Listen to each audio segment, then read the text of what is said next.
In this video we're taking an honest and careful look at Trust Wallet to help you understand whether it's the right place to store your crypto.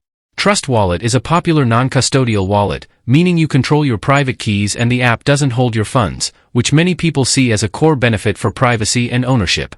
It supports a huge range of cryptocurrencies across multiple blockchains, lets you swap tokens directly inside the app, and includes access to decentralized apps through its built-in Web3 browser. You can also stake certain assets for rewards, making it a flexible all-in-one tool for active crypto users. But while the convenience is great, there are important security considerations. Trust Wallet is a hot wallet connected to the internet, and it doesn't include stronger protections like two-factor authentication or multi-signature security. If someone gets access to your phone or seed phrase, your funds could be at risk. Some users also report delays in transactions or difficulties getting support when something goes wrong. Because it interacts with a wide range of tokens and dApps, you must be careful to avoid scams or suspicious approvals. Overall, Trust Wallet is good for everyday use, experimenting with DeFi, or keeping smaller amounts accessible. For long-term or large holdings, pairing it with a hardware wallet is a much safer approach.